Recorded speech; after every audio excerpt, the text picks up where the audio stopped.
St. Peter's Basilica, present Basilica of St. Peter in Vatican City, an enclave in Rome, begun by Pope Julius II in 1506 and completed in 1615 under V.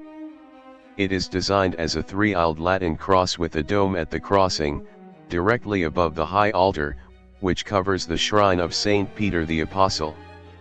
St. Peter's Basilica is one of the most renowned works of Renaissance architecture and features many notable Baroque elements. It is often regarded as the greatest building of its age. The edifice, the Church of the Popes, is a major pilgrimage site, frequently drawing crowds of tens of thousands of Catholics. Both the Basilica and its adjoining St. Peter's Square are used for a number of liturgies presided over by the Pope throughout the year. Together with the Basilica of St. John Lateran, San Giovanni in Late Reno, the Basilica of Santa Maria Maggiore, and the Basilica of St. Paul outside the walls, all three of which are in Rome, St. Peter's Basilica is one of only 4 churches in the world that hold the rank of major basilica. Until 1989, St. Peter's was the largest church in Christendom. In that year it was exceeded in size by the newly built Basilica in Yamoussoukro, Côte d'Ivoire. Spanning the reign of 20 popes and every famous Renaissance architect you can name, St. Peter's Basilica is the most important of the 4 major basilicas in Rome, which makes it the most important Catholic church on earth. It's also easily one of Rome's most recognizable buildings. The basilica's elaborate dome stands out in the eternal city's skyline, serving as a compass for all who wander Rome's streets. Here are a few of the most interesting facts about this magnificent place to give you some insight into its historical importance. Nothing beats hearing stories like this when you're actually standing in the basilica with an expert guide, so definitely check out our popular St. Peter's Basilica tours, including how to climb the dome. St. Peter was killed by Emperor Nero.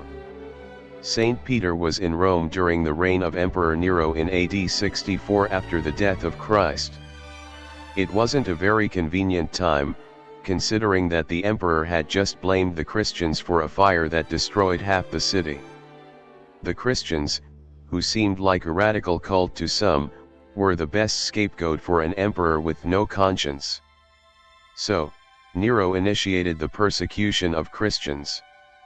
According to the dogma, St. Peter, St. Paul, and countless other Christians were martyred in this persecution.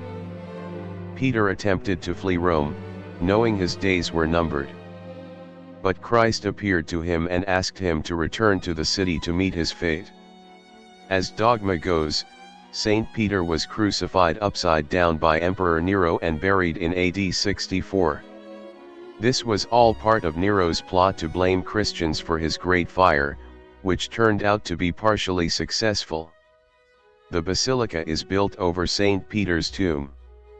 The position of St. Peter's Basilica is not a coincidence. The Stadium of Nero was located on the very spot where the Vatican exists today. After St. Peter was taken from the cross, he was buried in a nearby necropolis together with pagans. Emperor Constantine built the first basilica.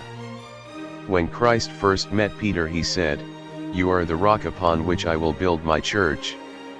His name wasn't even Peter at the time, it was Simon. Jesus changed his name to Peter, which means rock.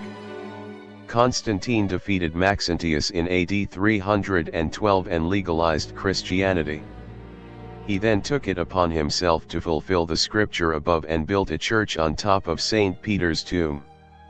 Constantine's mother, St. Helen, was a devout Christian, and this was likely a big deal for her. Constantine's basilica stood for almost 1,200 years.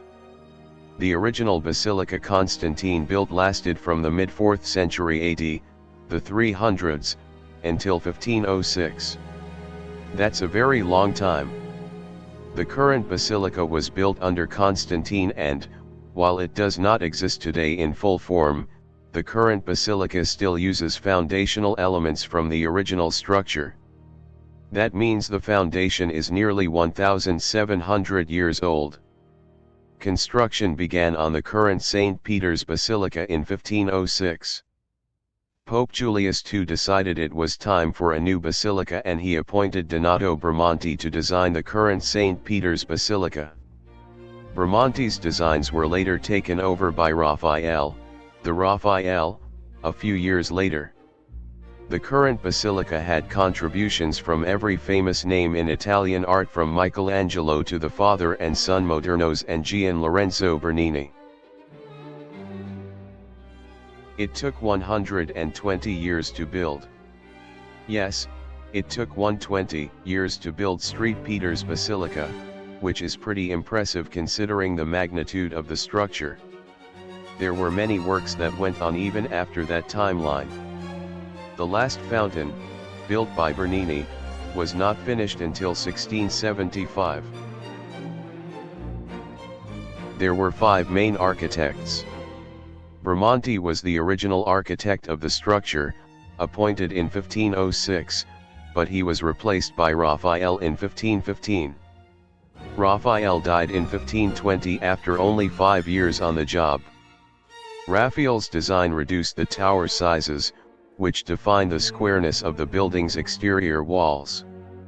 Both architects, Bramante and Raphael, were aiming for a Pantheon-inspired dome for the structure and wanted to go big. Michelangelo was appointed by Pope Paul III in 1547 to oversee the design and construction of St. Peter's Basilica. Michelangelo is highly regarded as the basilica's principal designer. He was coerced into the job by Pope Paul III. Michelangelo's design paid reverence to the original aspects of Bramante's design while reducing the definition of its geographic forms. Michelangelo definitely gets credit for the dome, without argument. The facade of the building was designed and constructed by Carlo and Stefano Moderno, father and son.